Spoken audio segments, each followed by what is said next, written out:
아름다운 믿음의 고백으로 함께 또 은혜로운 시간 만들어가고 있습니다. 삶으로 열어가는 아름다운 신앙간증 프로그램 오직 주만이 이제 두 번째 출연자 만나보실 순서입니다. ADHD라는 병명 들어보셨죠? 우리말로는 주의력 결핍 과다 행동 장애라고 부릅니다. 좀 산만하고 행동이 좀 과하고 또 충동적인 모습을 보이는 그런 증상이 가지고 있는 병인데요. 이번에 나올 분은 어려서부터 이 증상을 가지고 살아오셨다고 합니다. 고치기 위해서 많은 병원도 가보고 약도 써보고 했지만 도무지 증상이 나아지지 않았다고 하는데요. ADHD를 극복하게 된 이야기를 지금부터 들려주신다고 합니다. 춘천 한마음교회 박세인 자매님 박수로 모시겠습니다.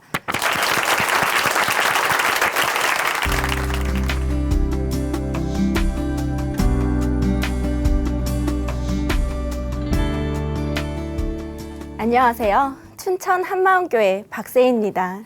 저는 예수님 만나기 전 ADHD 때문에 너무나 힘들고 괴로운 삶을 살아왔었는데요. 부활하신 예수님을 만나 기쁘고 자유한 삶을 살게 된 제 이야기를 나누려고 합니다. ADHD는 우리말로 주의력 결핍, 과잉 행동장애인데요. 지속적으로 주의력이 부족하고 과다활동, 충동성을 보이는 상태를 말해요. 저는 예수님 만나기 전에 ADHD가 심한 사람이었습니다. 다른 사람들과 달리 제 행동은 저의 의지대로 전혀 조절되지 않았어요. 저의 ADHD로 인한 최대 피해자는 제 남동생인데요. 제 남동생은 자폐증이 있어서 모든 물건을 나열, 정렬하는 버릇이 있었어요. 심지어 종이 조각까지도요. 하지만 전 동생의 강박 증세를 볼 때마다 알 수 없는 분노가 솟구쳐 올라와서 동생이 정렬해 놓은 것들을 일부러 흐트러 놓거나 망쳐 놓아야 했어요. 그래야지 답답한 것들이 후련해지면서 제 마음이 뻥 뚫린 것 같았거든요. 그러면 동생은 자신이 정렬해 놓은 것들이 흐트러져 있으면 울고불고 난리를 치면서 물건들을 또 정렬을 해놔요. 저는 답답한 마음에 물건들을 또 흐트려 놓고요. 이런 일이 하루에도 수십 번 반복되니까 저와 동생의 사이는 매우 좋지 않았습니다. 모든 것을 울음으로 표현하는 동생 때문에 저희 집은 조용할 날이 없었고, 동생이 울 때마다 언제나 저에게 돌아오는 것은 엄마의 강 스파이크, 등짝 스매싱이었습니다. 그 이후로 저는 항상 동생 때문에 사랑과 관심을 뺏겼다는 생각을 하게 되었어요. 그래서 어떻게든 동생보다 사랑받고 관심받고 싶은 마음에 과잉 행동들이 하나하나 나타나기 시작했습니다. 피아노나 장롱 위 올라가기, 모서리 벽 타기는 기본이고, 내리막길에서 양손 놓고 자전거 타기, 미끄럼틀같이 높은 곳에서 뛰어내리기는 저의 일상생활이었어요. 그네를 탈 때도 남들처럼 평범하게 타지 못하고 그네를 고정시킨 봉에 그네줄을 여러 번 감아 줄을 짧게 만든 뒤 그 그네에서 타다가 뛰어내리는 행동을 하기도 했어요. 덕분에 제 양 무릎엔 피가 마를 날이 없었습니다. 집에 있을 땐 덤블링을 하기도 했는데요. 하루는 제 발이 친척 동생의 얼굴을 맞히는 바람에 동생이 펑펑 울어서 난감한 적도 있었어요. 저는 엉덩이에 모터가 달려있는 듯이 한시도 가만히 있는 것이 힘들었어요. 밥 먹을 때 10분이면 될 것을 그 시간조차 앉아있기 싫어서 밥을 굶기도 했고요. 잘 먹진 않고 쉴 새 없이 움직이기만 하니 저는 살이 찔 시간이 없더라고요. 그래서 엄마는 주변 어른들에게 애 밥은 왜 잘 안 먹여서 애를 이 지경으로 만드냐고 꾸중을 듣기 일쑤였습니다. 성인이 되어서 과잉 행동은 없어졌지만 더 심각한 문제가 있었어요. 바로 집중력 부족인데요. 특별 전형으로 간호학과 입학하게 되어서 나름 공부를 열심히 했지만 2학년이 돼도 3학년이 돼도 언제나 제 평점은 3점 이하였고요. 수업 시간에 필기도 매번 놓쳐서 쉬는 시간이나 점심시간이면 놓친 필기를 베끼느라 정신이 없었어요. 어떤 날은 수업이 끝나고 바로 전 수업 내용이 도저히 기억나지 않아 너무 속상한 나머지 그 자리에서 펑펑 울었던 적도 있었습니다. 스마트폰이 없던 시절이라 고가의 녹음기까지 구입해서 교수님의 강의를 녹음까지 했는데요. 매일 8시간 가까운 수업 내용을 집에서 일일이 들으며 필기한다는 것은 정말 못할 짓이었습니다. 수업 시간에 집중하지 못하는 것 때문에 늘 고민하던 어느 날 저는 같은 반 친한 동생을 따라 신경정신과에 가게 되었어요. 그곳에서 의사 선생님과 긴 상담을 받은 결과 저에게 성인 ADHD와 우울증이 있다는 진단을 받게 되었습니다. 저는 신경정신과에서 진단을 받았다는 사실에 좌절했지만 의사 선생님은 약물 치료만 하면 금방 좋아지는 병이니 괜찮을 것이라고 하셨어요. 그래서 저는 그날 아침에 먹는 각성제와 자기 전에 먹는 항우울제 2가지를 처방받고 돌아왔습니다. 저는 처방받은 각성제가 마치 공부 잘하는 아이템을 얻은 듯한 기분이 들었고, 저는 이제 이 약만 있으면 다른 사람들과 똑같이 공부도 잘하고 국가고시도 잘 해낼 것 같았어요. 하지만 매일 복용하는 날이 늘어날수록 처음에 느끼지 못했던 약물 부작용들이 나타났는데요. 각성제를 먹은 후 3시간 동안은 필기를 할 수 없을 정도의 손떨림과 불안감, 그리고 혀가 갈라지는 듯이 심한 갈증이 있었고요. 3시간 이후에는 축축 처지는 듯한 심한 우울감도 나타났어요. 계속해서 복용을 하니 음식을 삼키기조차 힘든 식욕부진이 나타났고, 저는 3주 만에 15kg나 빠지는 심각한 체중 감소와 탈모 증상이 보였어요. 때문에 저는 걸어다니기 힘들 정도로 뼈와 가죽만 남은 앙상한 몰골이 되었습니다. 그리고 저는 심한 갈증을 해소하기 위해 시도 때도 없이 물을 마셔야 했고, 물을 많이 마신 만큼 화장실도 시도 때도 없이 갈 수밖에 없었어요. 수업 시간 내내 물 마시기와 화장실 가기를 반복했고, 나중에는 오히려 각성제 때문에 수업 시간에 앉아있지 못하는 상황이 되었습니다. 간혹 무서운 교수님 앞에서 발표를 하게 된 날이면 더 긴장을 해서 계속 물을 먹느라 발표를 제대로 못한 적도 있었고, 각성제뿐만 아니라 항우울제는 아침마다 일어나는 것을 늘 힘들게 했어요. 계속해서 나타나는 부작용 때문에 각성제와 항우울제 두 가지를 다 끊어봤는데요. 항우울제는 끊어도 크게 달라질 것이 없었지만 각성제를 끊으니까 집중 못하는 현상이 금방 나타나더라고요. 때문에 저는 각성제 없이 공부할 자신이 없었고, 이것마저 없으면 다른 사람들의 발 뒤꿈치조차 못 쫓아갈까 봐 겁이 났어요. 이제는 약물 부작용 때문에 약을 계속 먹을 수도 끊을 수도 없는 현실이 너무 비참했습니다. 그런 저에게 결국 자살에 대해 생각해보는 계기가 생겼는데요. 어느 날 다른 반 언니가 자취방에서 자살을 했다는 거예요. 다른 사람들은 불쌍하다고 안 됐다고 말했지만 저는 그 언니가 자살한 것이 불쌍한 삶인지 잘 모르겠더라고요. 오히려 힘든 실습 과정을 안 해도 되니까 그 언니가 부럽기만 했어요. 그리고 저는 이런 생각이 들었어요. 모든 사람은 죽는다. 태어나자마자 죽을 수도 있고, 늙어서 죽을 수도 있고, 가장 아름다울 때 죽을 수도 있다. 험한 고생만 하다 가는 것이 이 세상살인데 왔다가 짧게 살고 가는 것이 이득이 아닐까? 이 생각은 곧 저의 삶을 흔들어 놓기 시작했어요. 그렇다면 나이가 들어서 죽음을 기다려봤자 고생만 하다 가는 것이고, 게다가 나는 죽을 때까지 ADHD를 안고 살아가야 하는데 뭐하러 죽을 때까지 기다려야 하지? 그렇다면 결국 이 지긋지긋한 ADHD를 구원하는 것은 오직 죽음뿐이겠구나라는 생각이 들었어요. 그래서 저는 국가고시에 떨어지면 바로 죽어버려야겠다는 생각을 했고, 앞으로의 국가고시는 어떻게 볼 것인가에 대한 고민보다는 국가고시에 떨어지면 어떻게 죽을 것인가에 대한 고민들로 가득 찬 날을 보냈습니다. 그렇게 하루하루 절망 속에서 살던 어느 날, 제가 시내 갈 일 있어서 버스를 탔는데요. 제 뒤에 잔돈이 없어서 돈을 못 내시고 계신 아주머니를 대신해 버스비를 내드렸어요.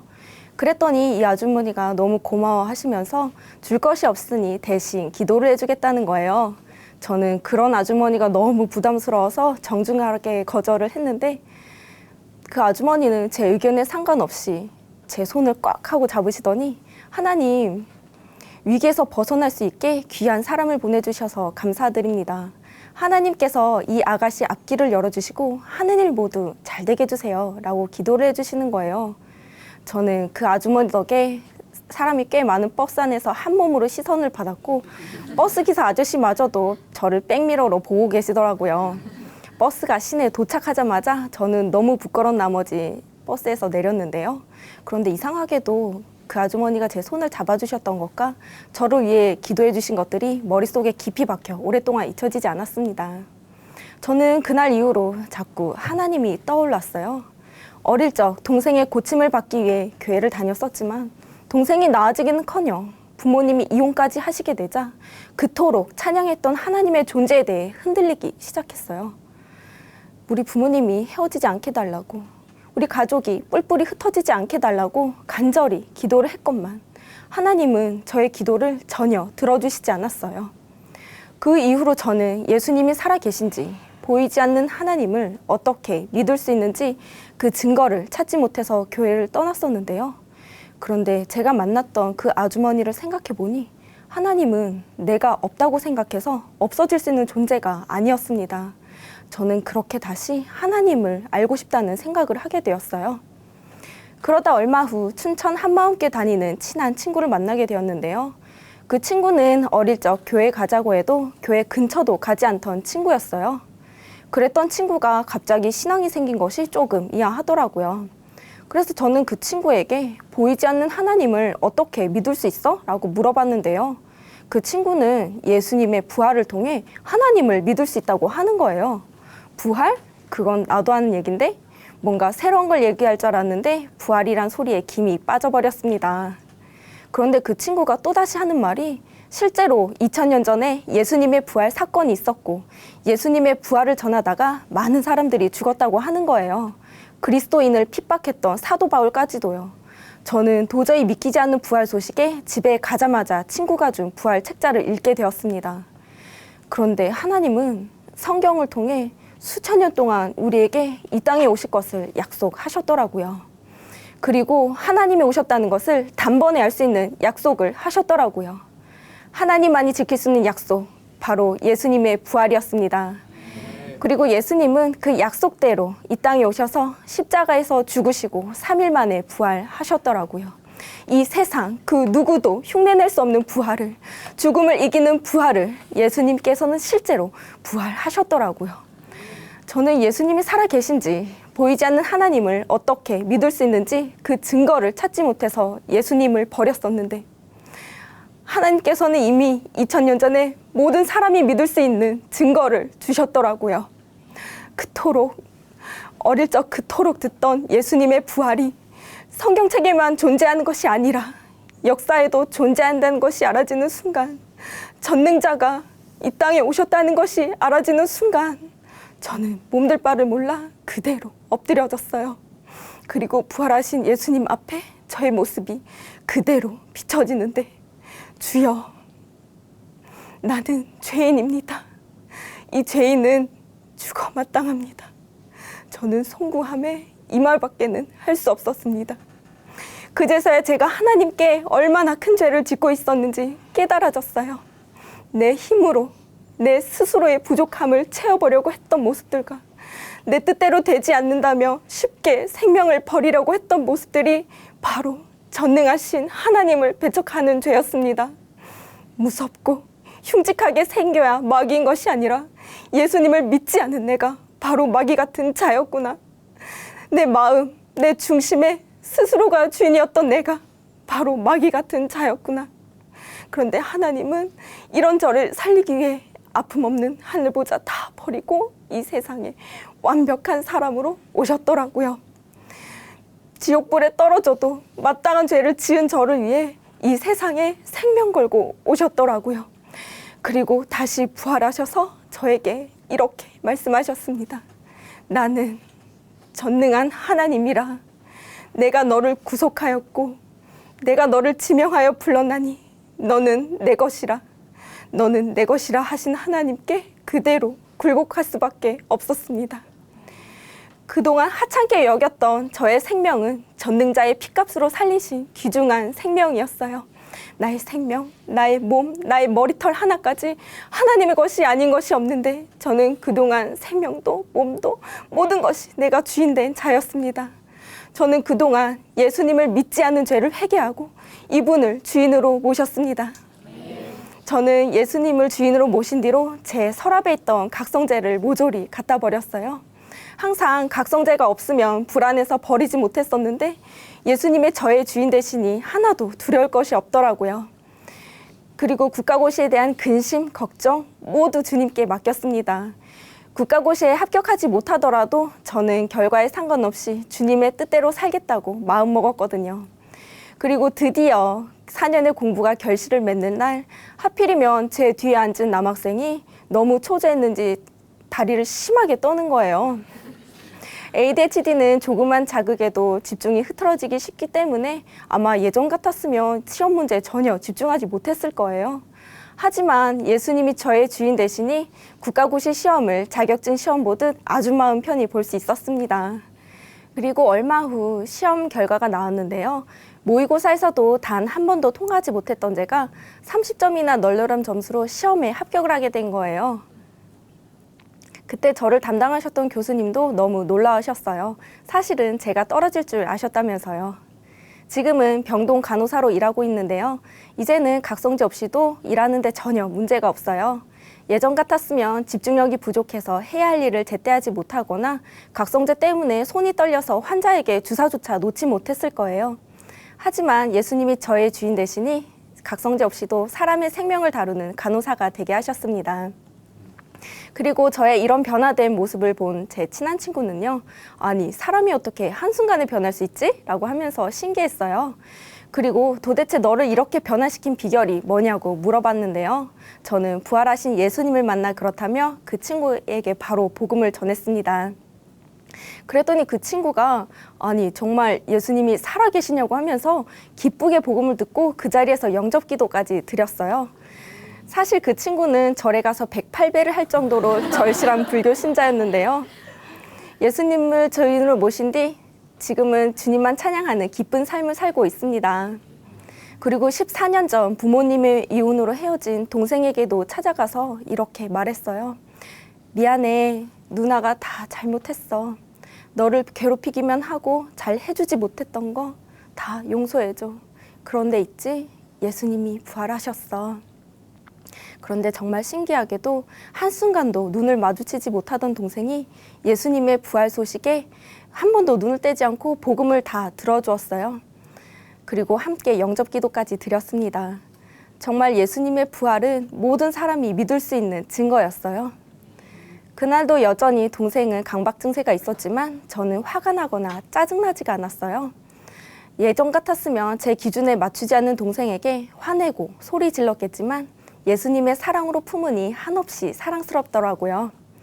지금도 동생과는 자주 만날 순 없지만 함께할 하늘나라를 소망하며 기쁘게 기도하고 있어요. 저는 지금까지 저의 생명이 저의 것인 줄 알았던 사람이었어요.